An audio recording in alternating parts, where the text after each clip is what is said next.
Elektrolisis adalah penguraian senyawa menjadi ion-ionnya dengan bantuan listrik. Jadi di sini ada peran listrik ya. Atau sederhananya elektrolisis itu bermula dari energi listrik dan berakhir menjadi reaksi kimia. Nah, reaksi kimia di sini itu apa? Masih sama seperti di sel Volta, yaitu reaksi redoks, di mana terdapat dua reaksi kan di redoks itu, yaitu reaksi reduksi dan oksidasi. Untuk reduksi itu masih sama juga seperti sel Volta, terjadi di katode. Sedangkan oksidasinya terjadi di anode. Nah, yang membedakan adalah kutubnya. Untuk kutub di elektrolisis itu katodenya berada di kutub negatif, sedangkan anodenya di kutub positif. Atau singkatnya kita bisa mengingat sebagai kenap. Kenap yang artinya K di sini adalah katode, N di sini adalah negatif, A-nya itu anode, dan P-nya adalah positif. Untuk lebih jelasnya coba kita perhatikan gambar di samping. Nah, di sini ada gelas kimia yang berisi larutan elektrolit ya. Larutan elektrolit ini dicelupkan dua buah batang elektrode yang dihubungkan dengan batu baterai atau di sini ada kutub negatif dan kutub positifnya. Nah, yang kutub negatif itu berada di sebelah sini kan. Nah, namanya itu adalah katode. Untuk yang kutub positif di sebelah kanan namanya adalah anode. Kemudian larutan yang berada di gelas ini kan larutan elektrolit. Nah, dia akan terurai menjadi ion-ion, yaitu ion positif dan ion negatif. Ion negatif nanti akan mendekat ke kutub yang positif, sedangkan ion yang positif akan mendekat ke kutub yang negatif, seperti itu. Contoh elektrolisis air yaitu H2O.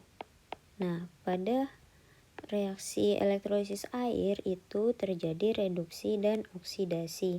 Yang direduksi dan dioksidasi itu dua-duanya adalah air, karena kan air ya isinya air aja, nggak ada pelarut yang lain, hanya air. Reaksinya adalah untuk di katode itu 2H2O liquid ditambah 2 elektron min menjadi 2OH- aqueous ditambah H2 gas. Sedangkan di anoda itu terjadi oksidasi H2O, yaitu 2H2O liquid ditambah bukan ditambah ya, tapi menjadi 4H+ aqueous ditambah O2 gas ditambah lagi 4 elektron min. Nah, reaksinya seperti ini. Untuk di katode itu terjadi reduksi, yaitu dari +2 di sini menjadi 0. Sedangkan di anoda terjadi oksidasi dari -2 menjadi 0. Selanjutnya elektrolisis larutan. Larutan itu tidak sama dengan air ya. Kenapa? Karena di larutan itu ada dua spesies, yaitu terlarut dan pelarut. Nah, pelarut ini biasanya yang digunakan adalah air. Kita ambil contoh, misalkan kita mau mau mengelektrolisis NaCl. Jadi elektrolisis larutan NaCl. Maka kita harus menguraikan larutan NaCl ini terlebih dahulu. Dalam bentuk reaksi berarti Na plus aquos ditambah Cl min aquos. Ada dua ion, yaitu ion positif dan ion negatif. Nah, di katode tadi, katode itu kutub apa? Kutub negatif. Sedangkan anode kutub positif. Itu artinya yang akan masuk ke katoda sudah pasti adalah kutub positif, karena negatif akan tarik-menarik dengan positif. Yang masuk di anoda adalah kutub negatif, karena positif akan menarik ion-ion negatifnya. Tapi karena ini adalah wujudnya larutan aquos, larutan itu kan tadi ada pelarut ya. Pelarutnya ini apa? Pelarutnya air. Nah, air itu sendiri kalau dielektrolisis bisa terjadi reaksinya seperti reaksi yang tadi kan. Air itu juga bisa dielektrolisis. Sehingga apa? Sehingga terjadi persaingan di sini. Persaingan antara Na+ versus air. Kalau di sini terjadi persaingan antara Cl- versus air. Siapa yang akan terreduksi dan teroksidasi? Nah, ini siapa yang menang? Yang menang itu dilihat dari nilai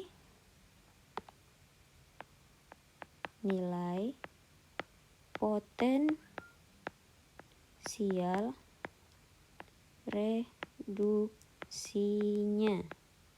Jadi kita harus melihat lagi potensial reduksi. Untuk katode atau reduksi ada Na dan H2O. Kita lihat dulu reaksi di Na seperti apa potensial reduksinya. Na+ ditambah 2 elektron min menjadi Na. Nah, ternyata E-nya itu senilai negatif 2,71. Sedangkan air itu adalah 2H2O ditambah 2 elektron min menjadi 2OH min aquos ditambah H2 gas. Ini aquos ya. Nah, E-nya potensial reduksinya senilai negatif 0,83. Katode atau reduksi tadi kutub apa? Kutub negatif. Itu artinya dia akan menarik siapa? Menarik ion yang lebih positif. Nah, antara nilai Na dengan nilai H2O, siapa yang lebih positif? Ya, yang lebih positif adalah ini. Kenapa? Karena nilainya negatif 0,3. Lebih mendekati 0 dibandingkan negatif 2,71. Kalau negatif semakin mendekati 0 itu artinya semakin positif atau nilainya semakin besar. Maka yang masuk ke katode itu atau yang terreduksi adalah H2O. Lanjut ke anoda atau oksidasi. Kutubnya adalah kutub positif. Nah, yang bersaing di anoda tadi ada siapa? Ada Cl dan H2O. Kita buat reaksi dalam bentuk oksidasi. Berarti dari Cl-, 2Cl- berubah menjadi Cl2. Ini aquos ya. Terus ini menjadi gas ditambah 2 elektron min. Nilai E-nya senilai negatif 1,34. Kemudian air itu sama bentuknya seperti ini ya, 2H2O menjadi O2 ditambah 4H+ tambah 4 elektron min. Nilai E-nya adalah negatif 1,23. Nah, di anoda kan kutub positif. Itu artinya apa? Dia akan menarik ion-ion yang bermuatan negatif. Sehingga dari dua reaksi ini kita harus tentukan siapa yang lebih negatif. Ternyata yang lebih negatif adalah si Cl. Nilainya kan lebih jauh dari 0 atau menjauhi 0. Dari di sini 0, terus di sini 1,23 misalkan. Kemudian di sini 1,34. Menjauhi 0 kan? Itu artinya ini lebih negatif atau nilainya lebih kecil. Sehingga yang menang atau yang teroksidasi adalah Cl-. Nah, setelah tahu siapa yang tereduksi dan teroksidasi, kita gabungkan reaksinya. Jadi kita tulis ulang di sini. Katode itu yang bereaksi adalah air kan, yang pertama tadi 2H2O liquid